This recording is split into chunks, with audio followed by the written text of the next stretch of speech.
Assalamualaikum warahmatullahi wabarakatuh.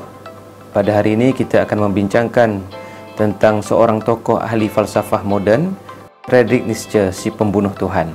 Jadi kita akan membincangkan satu persatu berkenaan idea beliau dan juga biografi beliau. Nietzsche merupakan seorang tokoh falsafah Jerman yang dilahirkan pada 15 Oktober 1844 di Prokan, Rusia. Beliau telah mula mendapat pendidikan awal di Profda Jerman, Prussia. Kemudian Nietzsche menyambung pengajiannya di University Bonn. Kemudian Nietzsche menyambung pengajiannya di University Leipzig. Nietzsche kemudian telah menjadi seorang etis ketika umur beliau baru 18 tahun, walaupun latar belakang keluarganya berfahaman ataupun berpegang dengan ajaran Kristian. Pada 1869, beliau memulakan kerjayanya sebagai seorang profesor di University Basel. Malahan juga beliau telah menghasilkan beberapa karya yang terkenal. Antara karya yang terkenal tersebut ialah The Birth of Tragedy yang dihasilkan pada 1872. Kemudian Das Buch Zarathustra pada tahun 1883 dan kemudian Beyond Good and Evil pada 1886. Nietzsche telah meninggal dunia pada 25 Ogos 1900 dalam keadaan gila. Karya pertama Nietzsche adalah The Birth of Tragedy. Di dalam karya ini, Nietzsche telah mengkritik ataupun memberi pandangan berkenaan dengan drama Yunani. Menurut Nietzsche, dalam drama Yunani terdapat dua tenaga ataupun dua karakter penting, iaitu Apollonian dan Dionysian. Apollonian adalah watak baik, iaitu yang tersusun, halus, cantik dan seimbang. Manakala Dionysian adalah watak yang tidak seimbang, tidak tersusun dan agak liar. Nietzsche cenderung kepada memilih watak Dionysian.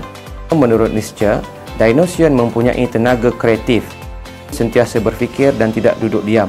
Idea kedua tentang Nietzsche kita akan lihat melalui karya beliau yang bertajuk Das Buch of Zarathustra. Watak Zarathustra merupakan juru cakap kepada pemikiran Nietzsche. Di dalam karya inilah beliau banyak mengkritik ajaran Kristian. Menurut Nietzsche, ajaran Kristian telah hilang peranannya dalam kehidupan manusia, dan di dalam karya inilah lahirnya terminologi penting, iaitu The Death of God, Tuhan sudah mati.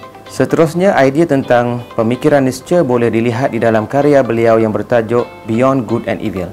Di dalam karya ini, Nietzsche telah mengkritik kemoralan hamba. Kemoralan hamba bermaksud bahawa manusia melakukan sesuatu tindakan berdasarkan kepada apa yang telah ditentukan.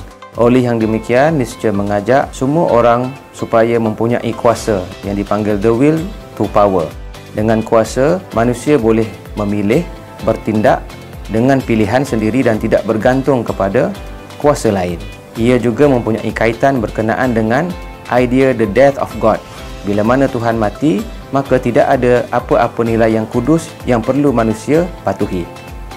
Pandangan Nietzsche sebenarnya bertentangan dengan pandangan mereka yang beragama. Bagi orang-orang yang beragama, sudah tentu Tuhan ada.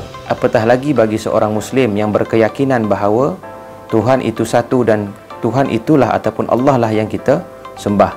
Oleh yang demikian, pandangan yang dibawakan oleh Nietzsche bertentangan dengan prinsip akidah umat Islam.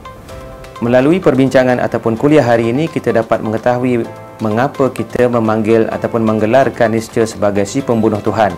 Kerana beliau lantang membawa idea the death of God ataupun idea tentang kematian Tuhan.